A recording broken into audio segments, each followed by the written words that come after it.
मैं बिहार आंगनबाड़ी कर्मचारी संघ की मोतिहारी जिला अध्यक्ष कुमारी प्रियंका आप सभी सेविका सहायिका बहनों एवं उनके अभिभावकों को प्रणाम करती हूँ और उम्मीद करती हूँ कि आप सब घर में होंगे, सुरक्षित होंगे। मैं आज अपनी आंगनबाड़ी सेविका सहायिका बहनें हमारी बिहार की जो 4 दिन से सांकेतिक हड़ताल पर इसका असर सरकार को नहीं पड़ रहा है, क्योंकि सरकार हम सब की अधिकारों की जो बात करती है कि हम महिला सशक्तिकरण पर जोर देते हैं, पर वही सरकार आज हम महिलाओं के अधिकार के लिए क्यों चुप्पी साधी हुई है। साहब, हम लोग केंद्र सरकार और राज्य सरकार कर्मी के नाते दोनों में पिस रहे हैं।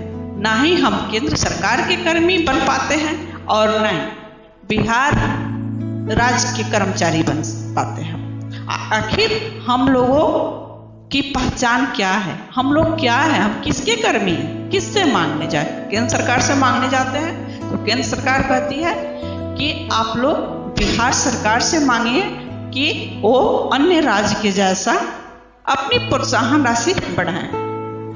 और जब बिहार राज्य के जो हमारे माननीय मुख्यमंत्री जी नीतीश कुमार जी हैं, उनसे मांग रखी जाती है तो उनका कहना है कि आप लोग हमारे कर्मी नहीं हैं। तो साहब, हम आपके कर्मी हो या ना हो, पर आपके राज्य में रहते हैं, बहुत सारी काम हमारी सेविका सहायिका आपका करती है, जो कि कहा जाता है ICDS निर्देशालय से एक लेटर आया था जिसमें बोला गया था कि हम सब एक सरकारी कर्मी नहीं हैं, जो भी कार्य करते हैं ना उसकी प्रोत्साहन राशि दे दी जाए। पर साहब, मैं ये जानना चाहती हूँ कि ये हमारी बहनों से तो बहुत सारी सेवाएं ली जाती हैं, हमको तो नहीं लगता है कि किसी सेवा का प्रोत्साहन राशि आपके द्वारा दी जाती है।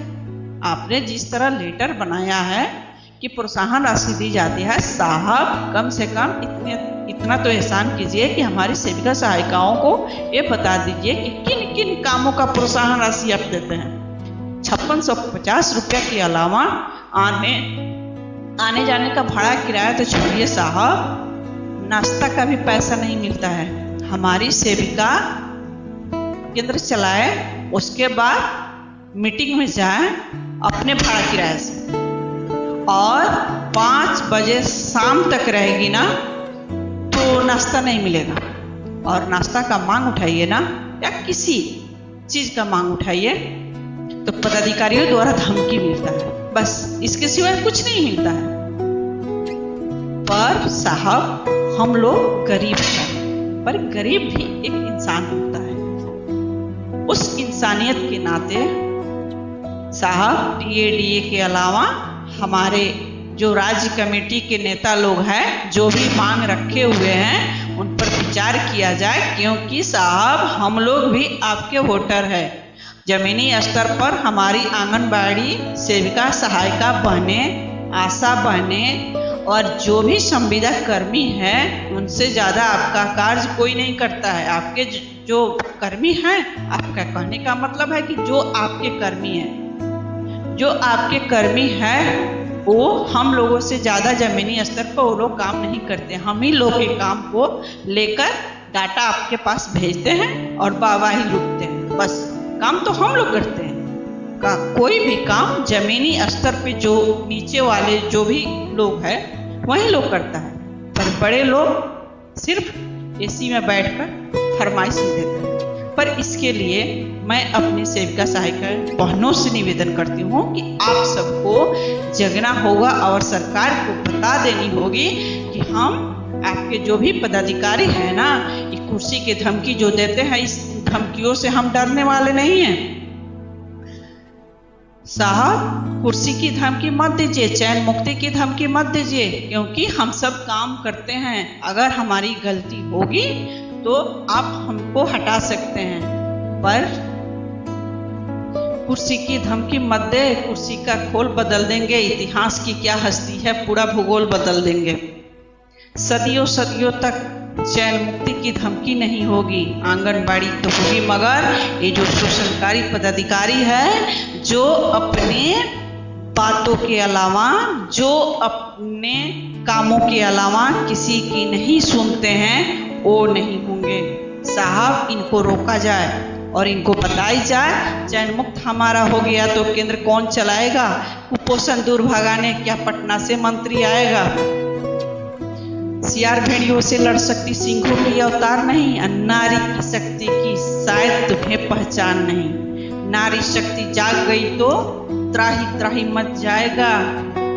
नारी शक्ति जाग गई तो त्राही त्राही मच जाएगा और राज्य के हर कोने से आंगनबाड़ी का आवाज आएगा। क्या होगा अंजाम इसका? क्या होगा अंजाम इसका?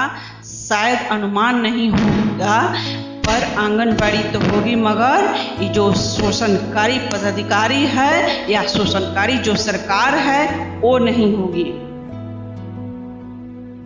साहब, हम सब अपने मांगों के समर्थन में बार बार आपसे अवगत कराते हैं, पर आप पर कोई असर नहीं पड़ता है। इसलिए बहनों, हम आप सबसे निवेदन करते हैं कि आप सब अपनी एकता का परिचय देते हुए सरकार को बता दो कि आप नारी हो, फूल नहीं चिंगारी हूं।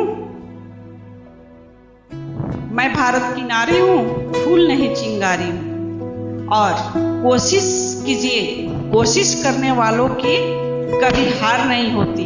अगर हम सब अपनी एकता का परिचय ऐसे ही देते रहे ना, तो सरकार को एक न एक दिन मजबूर होकर हमारी मांगों के समर्थन में आना होगा और हमारे आवाज को दबाने के बजाय हमारे मांगों पर विचार करना होगा, क्योंकि कोशिश करने वालों की कभी हार नहीं होती।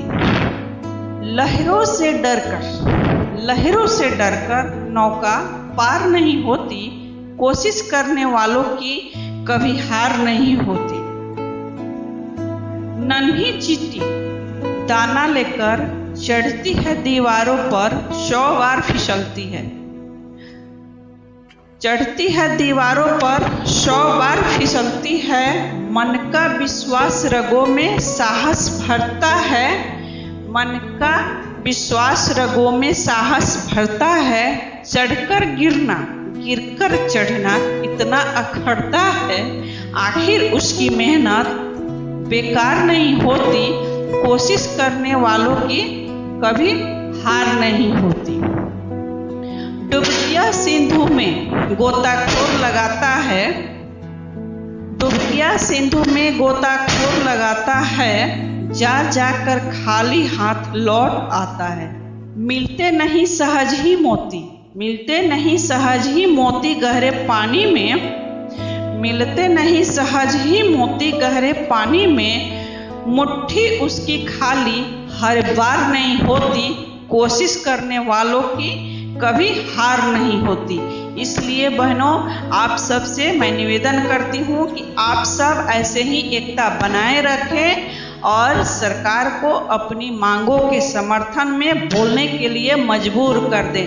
रही बात कि पूरक पोषाहार भेज देने से सरकार को लगता है कि हड़ताल से हमारी बहनें वापस हो जाएगी, ऐसा कदापि नहीं है साहब। पूरक पोषाहार जो आप भेजते हैं ना, वो हमारे बहनों के लिए नहीं भेजते हैं, वो पब्लिक के लिए भेजते हैं, वो जनता के लिए भेजते हैं। आपने तो सत्यापन करा के 4 माह से जो कुपोषण दूर भगाया है ना, आपको तो गांव वाले लोग इंतजार कर रहे हैं। बहुत रोज कॉन्फ्रेंस होता था ना कि अगर हम सत्यापन नहीं हमारी बहनें करेगी तो केस हो जाएगा।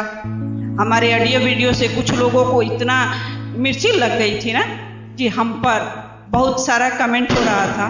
पर साहब, जाकर पूछिए उन गरीबों से जो इस कोविड-19 में आपके लिए बेचैन आपको बुला रहे हैं, क्योंकि उनके परिवार की हालत हमसे ज़्यादा, हमारी आंगनबाड़ी सेविका सहायिका एवं आशा कर्मियों से ज़्यादा किसी को नहीं पता है। पर आपको लगता है कि आप कुपोषण भगाए, 4 महीना सत्यापन का हुआ और 4 लाभार्थी के सिवा एक का भी पैसा ज़्यादा नहीं आया हुआ है। उसके बाद आपने कुपोषण दूर भगाया। साहब, सत्यापन हम लोगों ने किया, आपके कामों का समर्थन हम लोगों ने दिया, पर हम लोगों